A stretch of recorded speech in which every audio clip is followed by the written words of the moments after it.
sejam muito bem-vindos, muito bem-vindas à segunda temporada do Pode Ser Mais Cast. Eu sou Camila Lima, do @eu sou Camila Lima _, sou terapeuta, professora, mentora de mulheres, e eu vou conduzir vocês por essas conversas maravilhosas que ampliam perspectivas e vão inspirar o seu crescimento. Eu acredito que conhecimento transforma e toda transformação, ela começa por uma nova compreensão. Antes de apresentar a minha convidada, eu gostaria de agradecer os meus patrocinadores, os meus parceiros, porque sem eles essa iniciativa aqui não poderia acontecer. Afinal de contas, ninguém faz nada sozinho, não é mesmo? Então, primeiramente, eu quero agradecer a Aura Beauty Hair, da Carol Moreira, que fez essa produção aqui maravilhosa, Carol Moreira e da Joyce, né? Elas têm um atendimento personalizado, acolhedor, e o salão ele é conhecido por suas técnicas de corte, coloração, alisamento e terapias capilares. E foi ela a responsável aqui por essa produção mais que impecável. Muito obrigada, Carol. Muito obrigada, Joyce Aura Beauty. Depois eu quero agradecer também a Elaine Moda Feminina, que é especialista em estilo e realçou aí a minha beleza com esse look impecável. A Elaine tem peças exclusivas alinhando imagem, posicionamento e propósito. Quero também agradecer a Luciana Santos, que é advogada do Instituto de Direito Consciencial e do Campo e responsável por toda a parte legal e jurídica do Pode Ser Mais Cast. Bom, agora sem mais delongas, eu vou apresentar a minha primeira convidada da segunda temporada. Ela é advogada, escritora, mentora e empreendedora da Escola de Negócios Quânticos e do Instituto de Direito Consciencial e do Campo. Ela já esteve aqui e dessa vez ela vem para poder contar mais sobre essa nova fase. Não é mesmo? Então seja muito bem-vinda pela segunda vez ao Pode Ser Mais Cast, Luciana Santos. Muito obrigada, uma honra para mim estar na segunda fase e também na minha segunda fase profissional ao longo desse tempo aí de transformações, mudanças. É um prazer, é uma honra estar aqui hoje. Ah, e a Luciana também é minha parceira aí, responsável, né, por toda a parte legal e jurídica aí do Pode Ser Mais Cast. A gente tá crescendo, hein, gente? E quando a gente tá crescendo, a gente precisa de um advogado, não é mesmo, Lu? Exatamente, é isso mesmo. Lu, da última vez que você esteve aqui, você falou sobre a Escola de Negócios Quânticos. A escola ainda existe? A parte da advocacia, do direito consciencial agora, ela é um braço da Escola de Negócios Quânticos? Explica como que está o seu modelo de negócio agora. Perfeito. A Escola de Negócios Quânticos, ela continua existindo. Desde quando ela foi criada, ela já tinha esse braço do direito. Porém, o que eu percebi é que estava muito tímido. E eu estava ali já construindo essa nova fase, né, da minha vida profissional com a ampliação do direito. Porque quando eu vim aqui pela primeira vez, nós falamos um pouco da minha história, né, e eu sou advogada. A minha formação, né, como advogada já tenho aí quase 20 anos de advocacia, e eu vivi um período de rompimento com a advocacia, Ah, por quê? porque Adoro, muito adoro bem, saber os inside stories. exatamente, isso aí é a parte que vem toda essa transformação que aconteceu, que foi me levando a criar a Escola de Negócios Quânticos, que foi a minha fase em que eu vivi o que a gente chama da noite escura da alma, né? Uhum. Eu estive por muito tempo trabalhando na advocacia tradicional, no corporativo, desde quando eu era estagiária, e foi um período de muito desenvolvimento, o chamado sucesso profissional chegou, né, com reconhecimento, com promoções. Eu entrei como estagiária e saí no nível mais alto dentro da minha área jurídica, que era a área tributária. Porém, ali naquele tempo eu já vinha sentindo uma falta de sentido naquilo tudo. E aí aquela coisa, a gente muitas vezes entende o que está acontecendo, mas a gente não vê os bastidores, né. E eu estava vivendo aquele período, então, de conflito com a advocacia, porém eu não entendia que não era a advocacia, era a forma como eu estava exercendo a advocacia. E aí nesse Mas processo você precisou romper com a advocacia para entender que não era advocacia. esse era o meu processo, né. Aham, O processo interessantíssimo. Isso, às vezes a gente vai pelo caminho que é conhecido. Eu rompi, fiz o que a gente chama de transição de carreira, então fui para uma área completamente diferente, que era a área de desenvolvimento humano, as terapias, fiz várias formações, comecei a atuar trabalhando com mães, ajudando ali nos conflitos entre da maternidade, os conflitos com a criação de filhos e também os conflitos pessoais. E nesse processo, né, de ajudar o outro, eu fui podendo resgatar dentro de mim o que de fato estava em conflito. E não era a advocacia, era a forma como a advocacia era praticada, era a forma como eu via o direito, a forma como eu enxergava as relações humanas e a forma como eu via que o direito poderia contribuir. Da forma tradicional, já a gente vê que realmente a advocacia, toda a estrutura de judiciário, todo o sistema jurídico, ele tem uma função e atende super bem dentro da limitação que a gente enxerga de resolver os problemas relacionais mais superficiais. E o que mexia comigo? Era que muitas vezes as pessoas ganhavam os processos, elas conseguiam ter êxito, né, no final do processo, mas a vida continuava apresentando conflitos. A vida continuava trazendo aquelas mesmas questões que foram levadas para o judiciário. Então, às vezes, a pessoa apresentava lá uma ação trabalhista, depois um conflito com um parceiro, era divórcio, outro momento um conflito com um sócio. E aí aquela repetição me chamava a atenção, Um padrão. um padrão. Então, eu comecei a enxergar isso e comecei a pesquisar para ver no que eu poderia unir a advocacia com o desenvolvimento humano. Porque, afinal de contas, todos os problemas jurídicos acontecem entre pessoas, inclusive entre pessoas jurídicas também, que por trás tem pessoas físicas. O que você está me dizendo é que todo processo jurídico, ele esconde ou ele elucida algo que está internamente em mim, é isso? Exatamente. Na verdade, eu trabalho com um princípio de correspondência ou de espelhamento. Então, todo o processo, ele mostra o que está acontecendo nos bastidores, Que às na vezes eu não vida. tenho nem conhecimento e que está tão escondido lá dentro que eu nem sei, não é isso? Exatamente. As relações vão se estabelecendo, a vida vai acontecendo, e a gente não para olhar.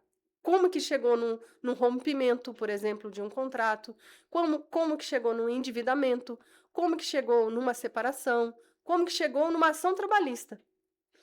A gente pensa que o problema é aquele, mas a verdade é que aquilo muitas vezes é um padrão que a pessoa traz desde a infância, durante uma vida inteira, de não reconhecimento do próprio valor, de não pertencimento, de não merecimento.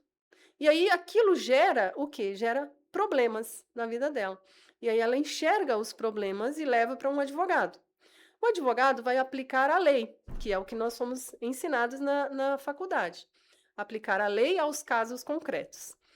E aí, isso, de uma forma, imediata, até resolve o problema. Mas a pessoa segue a vida dela e ela pode muitas vezes acabar repetindo os mesmos problemas. Então eu fui enxergando isso e por que eu entrei em conflito com a advocacia lá atrás e o rompimento? Porque a forma como eu estava exercendo era a forma tradicional, que Sem é sem consciência. consciência. E também dentro de um mundo corporativo, que é a minha jornada, né, que é dentro do mundo corporativo, que tem seus próprios princípios, que tem seus próprios valores, e que para mim, dentro da minha, né, do meu modo de enxergar a vida, não era exatamente o que eu buscava. Então eu estava em conflito com o lugar onde eu estava, com toda a estrutura em que eu estava e com a forma de praticar a advocacia, que era a forma tradicional. Tá tudo certo. E aí que, quando eu criei a Escola de Negócios Quânticos, que já era inovadora, que já era algo disruptivo, que era para trazer esse olhar para os negócios a partir dessa construção de contribuição para o mundo, eu pensei, bom, eu vou colocar o direito ali como um braço, mas ainda era tímido. E aí, como que cresceu ao ponto de eu criar até um braço mais estruturado, que é o Instituto de Direito Consciencial e do Campo.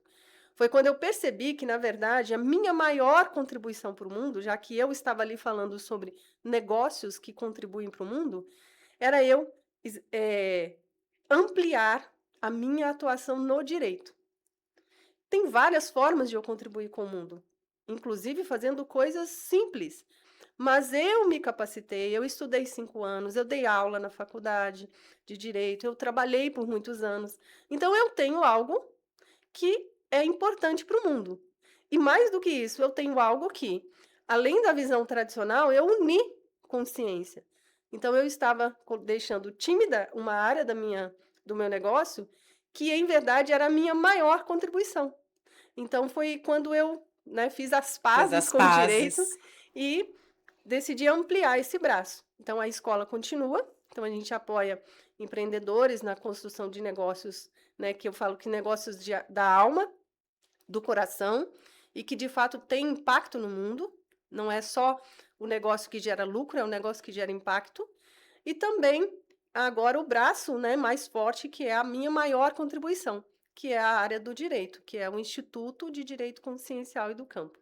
Se você tivesse que, me dizer quanto tempo você passa no IDCC, né, que você colocou, Isso. no IDCC e quanto tempo na Escola de Negócios Quânticos, quanto tempo enquanto, terapeuta, e sem contar a sua vida pessoal, como é que você divide isso? Então, ou tem épocas que você tá mais, com mais processos, tem épocas que você tá mais na escola, porque você é uma só, não é Sim. isso? Então eu quero até que você traga para o pessoal de casa aí, como que você lida com isso tudo, porque ela ainda é mãe, muito atuante na escola, inclusive a gente se conheceu pela escola, os nossos filhos estudam juntos, muito atuante na escola. Eu queria entender como que você equilibra todos esses pratinhos. E num lugar mesmo de porcentagem mesmo, você consegue me trazer isso? Porcentagem talvez não, mas eu vou explicar um pouquinho como eu funciono. Aham. Eu entendi que, o negócio o meu negócio, por exemplo, sou eu. Eu sou o meu negócio. Então todas as formas de expressão de mim, é uma forma de expressão do meu negócio. Então se eu estiver na escola fazendo um trabalho voluntário, se eu estiver com um cliente da Escola de Negócios Quânticos, eu estou contribuindo, se eu estiver na advocacia também. Então hoje eu não me preocupo tanto com essa divisão de forma estratégica, com o objetivo do resultado do negócio. É conforme eu sou chamada a servir e conforme eu me sinto pronta para servir e bem para contribuir. Então eu não tenho tanta preocupação sobre divisão do tempo, mas acaba acontecendo naturalmente, né? A parte hoje da advocacia, ela está mais presente, ou seja, eu estou atuando mais com a advocacia É o braço porque é principal. o braço principal hoje e porque também é um momento em que eu me abri mais para isso. E é Então, onde você tem uma bagagem gigantesca, né. Eu estava lendo a exatamente. sua biografia, você citou aqui, você deu aula em escola universitária, é isso mesmo? Em universidade, não é isso mesmo? Sim, eu dei aula na graduação e também na pós-graduação. Uhum. Eu dei aula por 5 anos na graduação e mais 2 anos na pós-graduação. Eh, a época em que eu fazia isso era a época em que eu, inclusive, estava naquele modelo tradicional de carreira profissional, que é tudo que vier eu quero fazer porque é resultado. Hoje eu entendo que tudo isso era um preparo para mim. Sim, Naquele momento era quase como se fosse uma corrida contra o tempo, uma corrida em busca do sucesso. Hoje eu entendo que na verdade era um tempo em que eu me preparei muito, é uma com integração que está exatamente, uma acontecendo. integração. E hoje, né, falando sobre como equilibrar todos os pratos, eu acho que a gente precisa, às vezes, acalmar um pouco o coração e se entregar para o que a vida está oferecendo. E acalmar um pouco o coração. E eu falo de um lugar de uma pessoa que teve muita dificuldade de se entregar para a vida. Uma pessoa muito controladora, taurina, determinada, querendo tal coisa X, né, e ir em busca das coisas. Hoje eu fico mais leve, então eu Não, mas deixo a não é vida trazer. do próprio advogado? Pode ser uma Uma característica. rigidez, né, uma característica do próprio advogado. Você conhece advogado leve? Olha eu, né, meus estereótipos, mas não sei, né, porque geralmente o advogado ele é sério, né, ele tem que estar dentro da lei, tem que seguir regras. Fala um pouco sobre isso. Isso é ótimo, porque é exatamente isso que hoje pesa a profissão. Que é exatamente o que eu construí, o advogado da performance, o advogado que sabe um monte de leis, o advogado que mantém uma postura. Inclusive, eu hoje tomei o cuidado de não vir de roupa tradicional de advogado. Por quê? Porque não que eu esteja agora negando a categoria, nem os colegas. Não, é para que isso se torne algo muito mais essencial do que para fora. Mas então você está me dizendo que você está colocando o seu tempero, o seu jeitinho na advocacia. Exatamente. Meu É o jeitinho mineiro. jeitinho Lu de ser, né, que não precisa ser daquela forma, porque eu sinto que as pessoas eu não falo isso só pela advocacia, eu falo isso como um todo. E até na minha descoberta também enquanto empreendedora, porque muitas vezes as pessoas querem, que a gente siga uma receita pronta e a gente quer seguir uma receita pronta, mas a gente esquece que tem um ser humano por detrás, que tem vivências, que tem desejos, que tem anseios. Então, esse trabalho que você está fazendo é muito bonito, porque você está colocando a sua cara, a sua cor, né, o seu jeito na advocacia. E aí, dentro disso, eu quero te perguntar: quem é o seu público-alvo, afinal? Porque também tem uma parte da Lu que quer trazer essa forma disruptiva para os advogados. E tem a parte da Lu também que atende o cliente, Sim. né? Exatamente, quando eu comecei a atuação de volta, né, nesse contato com o direito, o meu objetivo maior, porque como eu amo ensinar, eu pensei: "Bom, o meu público, quem eu amo estar ali para entregar é para os advogados". Por quê? Afinal de contas, eu quero mostrar o que eu descobri sobre como exercer a advocacia. E isso a gente não mostra diretamente para o cliente.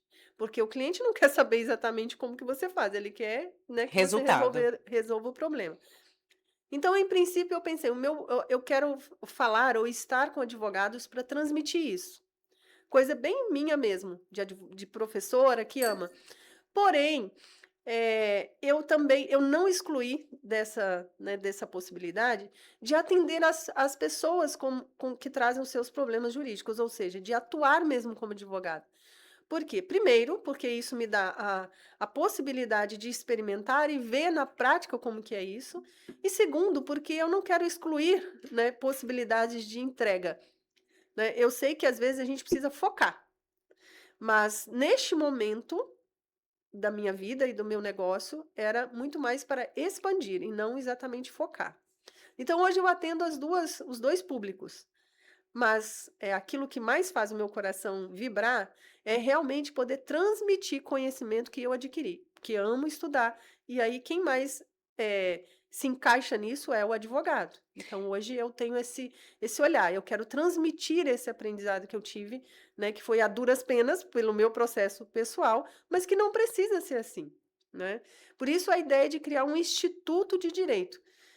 Para quê? Para que isso seja uma porta para transmissão de conhecimento, e não só de prestação de serviço de advocacia. Entendi. Bom, nesse caso, você mudou toda a sua comunicação do Instagram para poder atingir esse novo público, ou seja, é mais uma transição de carreira, né? Digamos, de posicionamento De posicionamento, dentro das claro. redes sociais, a gente acaba tendo que mudar mesmo para poder chegar nas pessoas, mas não chega a ser uma transição, porque hoje é tudo muito integrado, né. Sim. Inclusive as minhas iniciativas, em trabalho voluntário, na escola, tudo vai acabar convergindo, porque o meu negócio sou eu. Então, sou eu, tudo o que eu sou, inclusive dentro ou fora da advocacia, dos negócios quânticos, sou eu. Então a gente acaba saindo da ideia do negócio e indo para a ideia de que eu sou a contribuição no mundo. Posso ser só eu, posso ser eu com uma empresa enorme, com uma empresa pequena, mas tanto faz. A minha contribuição sou eu. Você, Camila, né, aqui o estúdio, vai contribuir com quem está por trás daquilo, quem contribui de fato, quem entrega a sua forma de enxergar, a sua forma de fazer.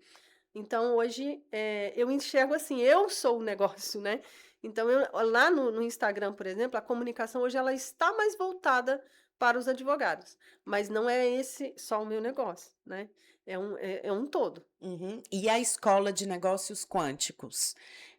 Quem é o público-alvo da escola de negócios quânticos? Aí a gente amplia, não são somente os advogados, mas podem vir advogados e entrar na escola de negócios quânticos. Sim. Me explica um pouquinho como que isso se integra, né? Hoje, por exemplo, os advogados que eu tiver nas formações, nas mentorias, eles vão acabar sendo também alunos, né, e também Direcionados. mentorados da escola, porque a escola vai trazer toda a proposta, né, de atuação desse advogado como empreendedor, como um empresário. Então, a escola e o instituto trabalham juntos nesse ponto. E também pessoas que não são advogados, qualquer empreendedor que quiser fazer parte da escola, pode, porque lá o objetivo é formar empreendedores, com uma visão muito mais ampliada, né, sobre o que é ser um empreendedor. Eh, quem são as pessoas que hoje estão dentro da escola de negócios quânticos? E você alimenta isso de forma recorrente com mentorias ao vivo, gravadas, tem uma plataforma? Só para o pessoal de casa entender como é que funciona. Hoje são mais as mentorias, tem consultorias, tem Em trabalhos grupo ou individual, em Lu? grupo e individual Tá. também. Uhum. Tem uma comunidade. Qualquer empreendedor, de qualquer área. Por quê? Porque ali o foco não é o que você faz, é quem você é. Então, desenvolver-se como empreendedor. E é interessante porque eu tenho trabalhos voltados, por exemplo, para a construção de marca, que é o quê? A pessoa ela vai se descobrir, o que ela gosta, quais as habilidades maiores dela, e aí sim ela vai criar um negócio, e não ela pegar um negócio e encaixar nela, né. Então ali a gente trabalha isso. Então são mentorias, consultorias, trabalhos específicos que é a oficina, né, de negócios, que é quando a pessoa chega lá, ela fala assim: "Ah, eu queria abrir um negócio XY". Falei: "Vamos estudar você, vamos olhar para você". Aí a gente constrói a partir da pessoa e de tudo o que ela é, para a sua entrega para o mundo. Então dessa forma. Tem plataforma também, concursos, mas é mais no olhar para cada empreendedor. Você diz, essa base do que você está trazendo sobre o autoconhecimento, ela vem do seu tempo de terapeuta. A terapeuta ainda existe? Você ainda atende, individualmente enquanto terapeuta ou é algo que ficou no passado e só serve como base para esses novos negócios que surgiram? A terapeuta, ela faz parte de mim, porém não tem essa atuação como terapeuta mais, Uhum. porque foi incorporado, né, tudo que eu aprendi, tudo que eu vivi, tudo que eu vivo, porque todos os dias a gente aprende e vive coisas diferentes e transformações. Então hoje eu não atendo como terapeuta, hoje atendo como, né, nas mentorias, nos cursos e aplicando todo o conhecimento. Entendi. E eu queria que você trouxesse para mim, voltando para o direito, qual que é a diferença entre o direito tradicional e o consciencial? O direito tradicional é aquela forma, que a gente aprende na faculdade. E é o que o sistema todo hoje está, aplicando, né, o sistema jurídico brasileiro, tanto o judiciário quanto todos os órgãos, a lei, é tudo, dentro de um sistema que tem suas próprias bases conceituais e epistemológica, né, que a gente fala, o paradigma, aquilo tudo que sustenta. E lá na faculdade de direito a gente aprende que existe algo que foi a base do direito atual, né, contemporâneo, é o direito positivo, ou a teoria pura do direito, que foi proposta por um pensador lá chamado Hans Kelsen. O que que ele trazia? Ele trazia que o advogado, o aplicador do direito, o juiz, o promotor, deveria ser neutro e objetivo. Então, neutralidade e objetividade, aplicar a lei ao caso concreto. E aí tem outros pensadores que trouxeram outras contribuições falando que não basta aplicar a lei ao caso concreto. Precisa ter olhar para as particularidades do caso. Então, seria a interpretação conforme o caso. Isso fica ok, funciona, mas gerou muito excesso de processo. Por quê? Porque aplicar a lei ao caso concreto é absolutamente impossível de se fazer de forma neutra. Cada advogado tem a sua forma de enxergar, cada juiz, cada promotor, cada uma das partes tem a sua forma de enxergar. Tanto é que existe advogado do réu e advogado do autor. Então, no mínimo, já tem duas formas de interpretar. E aí, o que o direito consciencial traz? Um olhar que olha por trás. Tudo o que está por trás do advogado, do juiz, das partes, do conflito que as partes trazem. Então, a gente amplia muito mais. Tudo aquilo que a teoria pura do direito e que o Hans Kelsen tentou fazer para proteger, a gente está fazendo assim. Tudo aquilo que foi retirado, que é o subjetivismo, está sendo integrado. Por quê? Porque não tem como tirar do advogado a subjetividade dele. Não tem como tirar das partes a sua subjetividade.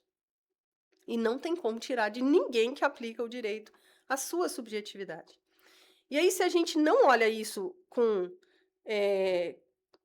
maturidade e saber assim, não tem como. Então, como que vamos admitir que isso está incluído e que a gente pode tornar isso o mais útil possível e mais responsável possível? Aí é que entra a consciência. Cada um estando consciente, entendendo que todo esse caso, todo esse processo que aparece, traz ali questões suas. Um exemplo, lá no Tribunal de Minas Gerais, recentemente, teve uma decisão que chocou todo mundo, inclusive os Adoro. advogados. Vamos de exemplo. É um caso bem polêmico, né? É um caso em que uma pessoa que abusava de uma criança, uma menina de menos de 12 anos, eh, no processo judicial, demonstrou que aquilo não seria abuso, porque ele teria constituído família com ela, se casou com ela, né? Era como se fosse um matrimônio. E aí foi para o judiciário. No judiciário, chocou todo mundo quando um desembargador deu uma decisão absolvendo aquela pessoa. E aquilo chocou. Ele falou assim, mas e aí se cair? Digamos que isso fosse para um outro desembargador. E ele, né, daria a decisão condenando aquela pessoa. Qual a decisão que ia chocar mais? A gente, muito provavelmente, cada um vai olhar com seu olhar, com a sua particularidade. E aí, essa decisão, quando chocou todos, eu olhei para ela e pensei assim. Na hora que a decisão foi proferida e que foi comentada, eu olhei e pensei: por trás dessa decisão tem uma história de um desembargador e pode contar os dias em que ela vai aparecer. E não deu nem 2, 3 semanas, apareceu uma história do desembargador com um histórico de situações dessa também. Então, ali, quando ele aplicou a lei ao caso concreto, que supostamente deveria ser objetiva, ele não foi neutro. Porque ele, aquele caso, conversou com as particularidades dele e, sem intenção de, ele pôs ali a sua história junto. Então, Ele conseguiu ser neutro ou não? Você consegue. neste caso específico, a história dele, como ele precisava. Ali, eu não quero entrar muito em detalhes, porque é um caso, né, polêmico. É. Mas vamos imaginar que, né, esse desembargador absolveu aquele rapaz, porque, de certa forma, ele também tinha um caso para trás na vida dele, e que ele queria muito ser absolvido, né, pelas culpas que ele carregava, pelos julgamentos que ele tinha. Uau. E absolver aquela pessoa talvez fosse uma forma de Absolver a se si próprio. absolver. É. Então, é isso que a gente traz. Quando a gente faz esse olhar para entender todo o contexto, o que tem por trás dos casos, que se a gente for olhar caso por caso, vão ter padrões lá da infância, vão ter histórias lá da infância e até muito mais, né? Você sabe muito bem que a gente não começa na infância nem quando nasce. Sim. Então tem muitas histórias, tem padrões familiares, tem padrões de cultura. E aí, quando a gente olha isso tudo, a gente não olha de forma fria para o processo. Opa, peraí, esse desembargador deu uma decisão estapafúrdia, né? Absolutamente inconcebível. Não. Quando a gente olha e pensa assim, opa, ele deu uma decisão que se aplica exatamente ao caso dele. E outra coisa, é a única decisão que cabia para aquelas partes. Eu sei que é um pouco complexo falar isso, mas sabe aquela coisa assim, lá, acho que na Bíblia fala, né? Ninguém recebe um fardo maior do que pode Aconteceu carregar. o que tinha que acontecer. Aconteceu exatamente O que o todas que as estava dentro. pessoas envolvidas precisavam de É, alguma forma que acontecesse, e enquanto aprendizado, né? enquanto aprendizado, e também às vezes a gente pensa no precisava. E às vezes não é no precisava, é no que aquelas pessoas conseguiam receber. Falando sobre isso, e se, por exemplo, eu contrato você, mas eu não quero olhar para as minhas questões internas, eu ainda posso ser sua cliente? A melhor pergunta, né? É, e sempre vai ter desenvolvimento, sempre vai ter contribuição, se alguém está consciente. Então a gente não pode dizer assim, só porque o cliente não quer fazer, né, não quer olhar para isso, ele quer só O que você resultado, eu atue. quero o veredicto, eu quero, né? Vai dificultar o trabalho do advogado no sentido de que ele tem que respeitar a escolha das partes, e isso faz parte do aprendizado do advogado também. Agora a pergunta que não quer calar, isso já aconteceu com você? Com certeza já aconteceu. E uma das coisas mais interessantes é que eu tenho aprendido muito nisso. Por isso que Respeitar o tempo do outro. e também por isso que eu quis advogar mesmo, eu pegar processo, fazer o protocolo, fazer a petição. Porque esse aprendizado ninguém pode me dar. Eu posso estudar nos livros e eu posso chegar à conclusão de que, todas as partes se envolvem, enfim, mas isso na hora, na prática, que eu consigo ver. Eu conduzi um caso e como a tendência do direito consciencial e do campo é levar as pessoas muito mais para o que a gente chama de conciliação entre todos. Porque se você entende o que está acontecendo, você não vai mais brigar, ninguém vai precisar brigar. Mas, então tem uma Nossa, tendência profundo isso, hein? Se muito você profunda. entende, olha, repete falando, Malu. Se você entende, Se cada parte entende como que ela chegou ali, qual o papel da outra na sua vida, e por que aquela dinâmica aconteceu, ela esquece a briga com o outro, e aí tudo vai se conciliar. Porque o outro uau. não é o responsável, entende? Você passa a entender isso. Isso É. parece linguagem de desenvolvimento humano, de, o outro não tem culpa de nada, é a sua vida, é você que criou. Mas a gente não estava falando aqui antes de entrar que tem muitos mentores aí na internet que estão tirando as pessoas do vitimismo e colocando elas na autorresponsabilidade, na autoeducação? Então Exatamente. acho que é esse papel. Um dos princípios que eu fiz com muito capricho, todos os Adorei. princípios do direito consciencial e do campo, um deles é a autorresponsabilidade. Claro. Não tem como a gente falar em resolução de conflitos sem assumir a autorresponsabilidade. Sim, por exemplo, no caso de um divórcio, né? Você faz divórcio? Sim. Então, no caso de um divórcio, quando você traz essa questão toda do direito consciencial e do campo, me lembra muito a constelação. Sou consteladora também, né? E no caso do divórcio, dentro da constelação, a gente fala que ambos são responsáveis pelo divórcio. E aí, uma das falas que a gente fala é: eu tomo a minha parte.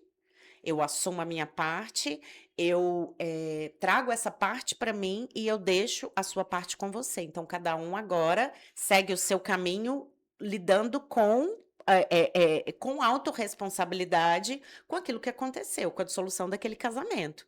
Faz sentido? É É mais ou menos por exatamente aí? isso, é. O que acontece? Você falou Da da constelação. constelação. O direito sistêmico entrou no Brasil E fez aqui no Brasil já fez uma grande contribuição, então já teve muito avanço nesse sentido que você está falando, de as pessoas tomarem a autorresponsabilidade. E foi interessante porque quando eu comecei a desenvolver o direito consciencial e do campo, eu me perguntei sobre como que vai ser uma contribuição maior do que o direito sistêmico. Não que eu tivesse que ser maior, mas é porque nós vamos ampliando e expandindo, né? E aí eu fui buscar quem foi que trouxe o direito sistêmico para o Brasil. E eu encontrei a minha querida Fabiana Quezada, que hoje eu sou mentorada dela. Ai, Tenho que muita honra, especial. muito especial. Ela fez todo esse trabalho de introduzir esse pensamento sistêmico aqui no Brasil.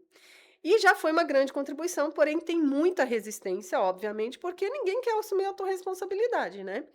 E aí onde entra a contribuição que amplia isso? Porque aí a gente passa a olhar não só para as partes, como para todos os participantes de um processo, desembargador, juiz, promotor, todos fazem parte e Todos estão todos ali envolvidos, estão né? envolvidos. É. E aí a gente, voltando lá para aquilo que você perguntou, se eu atuo em casos que a pessoa não quer olhar para a questão. Então, eu vou falar sobre um caso de divórcio que eu estava conduzindo. As partes, então, como eu falei, a tendência é, se todos quiserem olhar com autorresponsabilidade, tudo vai caminhar para um acordo, para uma conciliação. E não reconciliação não restabelecimento do vínculo. Isso, né, isso aí não necessariamente. Ah, estavam se divorciando, vão fazer as pazes, vão voltar a se casar. Não, não é isso. Mas ficar em paz, cada um com a história e E com a seguir em escolha paz. que fez, né? Mas aí o que que acontece? Eu estava conduzindo um divórcio e eu muito imbuída desse desejo de criar isso, né, de trazer o direito consciencial, eu estava assim muito envolvida na ideia de fazer de entrar em um consenso. Até o momento em que eu percebi que não ia ter, eles precisavam do conflito. Tirar deles a possibilidade de eles se degladiarem, se batendo mesmo, lógico, Juridicamente falando. juridicamente falando, Aham. era tirar deles o lugar de onde eles iam colher tudo o que eles precisavam para chegar em algum momento da vida, se é que vão chegar nessa existência ou não, numa conciliação entre eles. Então eu tive que respeitar né, aquilo assim, não é momento de acordo. Sabe por quê? Porque se eu forço o acordo, o que que eu estou fazendo? Empurrando o conflito lá para frente. Porque, às vezes a gente faz acordo, e isso acontece muito. Os juízes hoje estão estimulando muitos acordos. Primeiro para desafogar o judiciário e de forma ainda, né, pouco, elaborada, mas promovendo uma reflexão entre as partes.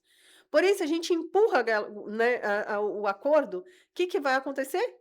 Ali na frente eles estão brigando, porque eles não estavam prontos para o acordo, eles não estavam nem querendo fazer acordo e nem querendo se conciliar. Ainda não era o tempo em que cada um elaborou. Então eu tive que entender e falar assim: opa, não, nem sempre o acordo é o melhor caminho.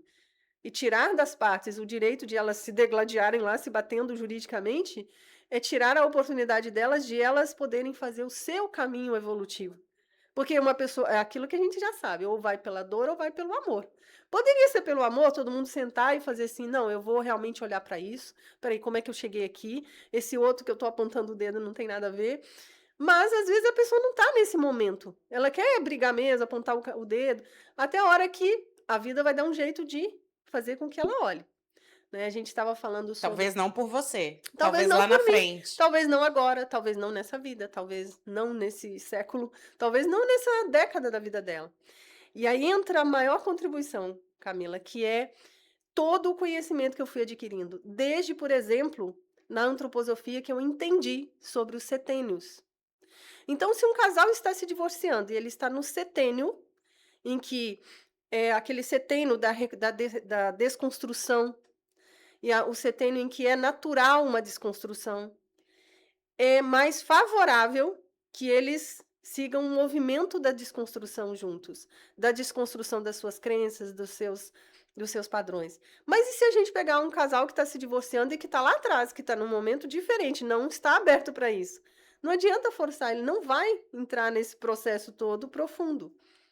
E aí, por exemplo, um casal mais lá com 60 anos, né, que está se separando, opa, aí é diferente. A gente pode falar com esse casal de uma forma muito diferente. Então, o direito consciencial traz tudo isso. É um olhar para o ser, para os momentos, para para aquilo que envolve o ser, para a abertura que ele tem naquele momento para ir mais fundo ou para só ficar ali no superficial. E sempre observando uma coisa: não existe nada definitivo na vida. Então, né, tudo é possível, amanhã mudar. Então hoje a única coisa que dá para fazer por esse casal é fazer um acordo, que eles um vai sair meio insatisfeito, o outro não, mas é a única coisa que dá, porque tem pessoas que fogem do conflito. Como eu, por exemplo, fugia muito do conflito. Era um padrão meu. Até por isso que talvez eu fui levada a pesquisar como que faz para fugir do conflito, então sem fugir do conflito. E aí, às vezes, a pessoa foge do conflito. Você está vendo que ela está fugindo, ela está aceitando um acordo porque ela tem um padrão de se submeter. Mas não é o momento ainda de ela entrar nisso. Então, tudo bem, deixa ela assinar um acordo. É o que vai dar É o que ela estrutura dá na vida, conta, né? é o que ela dá conta, é o que vai dar estrutura agora para que lá ela vá vivendo. Até porque isso não é definitivo. Amanhã muda tudo, né? Então, isso é muito, muito profundo, ao mesmo tempo muito essencial. Um advogado entender tudo isso, ele sai da disputa, ele sai da frustração. Tem advogado que fica irritado, bravo, Porque ele quer que o frustrado. cliente veja pelos olhos dele, né? E muitas vezes também o advogado que não está consciente, ele acaba promovendo o conflito. Sim. Porque ele está lá no meio envolvido, isso não pode ficar assim, aí ele vai o quê? Promover o conflito e não eh, contribuir para que haja um encontro, né. Então são muitos pontos, mas a maior contribuição é estar presente e consciente. Não é mera aplicação de lei a caso concreto, é alguém consciente que está olhando para pessoas, para relações, para campos, né, o campo aí não De é fora, né? e esse campo não é o campo lá do Da do constelação. não é o campo do da Do agroindústria, campo do morfo campo. não, mas É o é o campo campo morfogenético? é o campo muito maior. É o campo relacional, o campo emocional, o campo sistêmico, o campo Uhum, morfogenético, o campo escalar, energético, tudo que é campo. uhum. Então, é tudo isso que influencia nos processos. E no seu livro, aliás, tem um livro vindo por aí, né? Sim, Ah, e tem. quando é que é o lançamento do livro? No seu livro você vai explicar, vai aprofundar sobre todos esses conceitos que a gente falou aqui? Bom, o livro, esse que está saindo agora, ele se chama, eu vou falar porque já está saindo, né? Do caos à criação. É onde eu mostro como que muitas vezes você entra no caos, na desconstrução, parece que está dando tudo errado, para você emergir, né, com algo muito, muito mais bonito. Lindo. Porque as pessoas sofrem muito por entrarem no caos. É.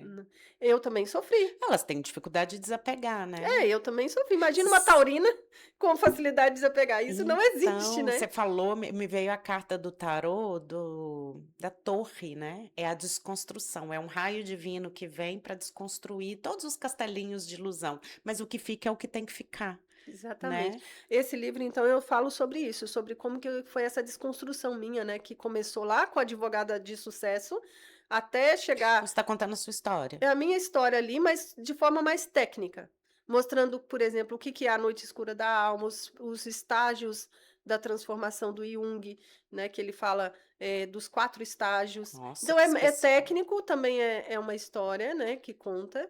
E no final eu só falo sobre o que foi criado, então, do caos que eu vivi à criação. E a criação é o direito consciencial e do campo, que é essa criação. Uau, quando esse livro sai, meu Deus, fiquei doida para ler.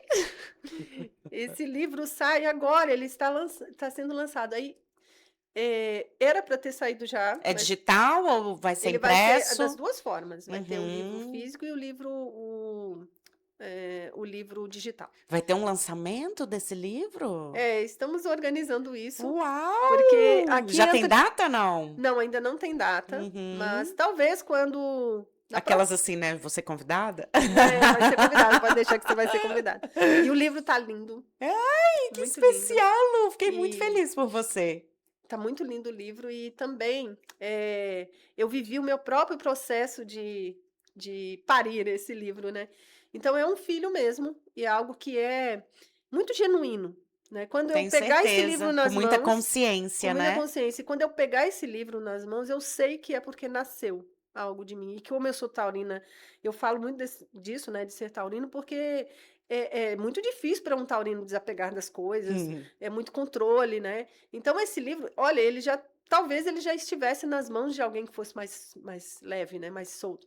Mas eu também estou nesse processo, então o que eu falo é nem é um livro acabado, é uma parte da minha história, né, que, eu vou continuar tendo que viver um caos para viver a transformação. Outros caos, né.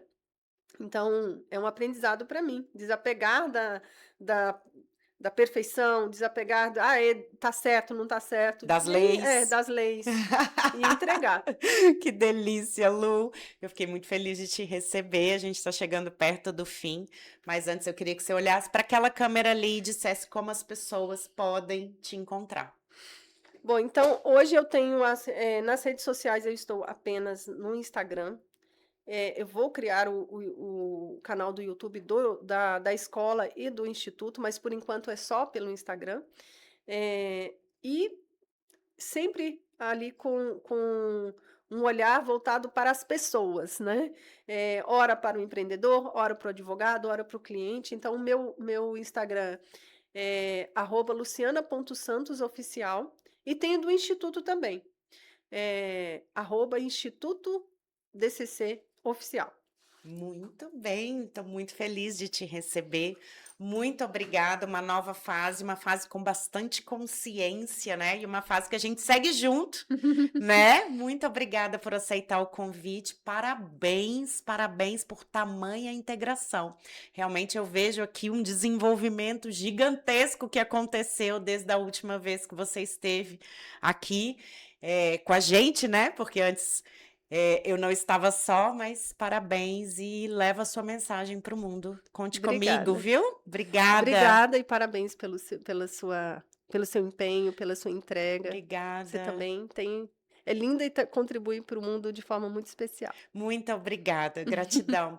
Gratidão a você por ter acompanhado, muito obrigada. Espero que você continue aí. Se inscreva no canal @pode ser mais e não deixe de acompanhar as minhas próximas convidadas, ou será que tem convidados? Bom, estamos aí estruturando, parindo, né, Lu?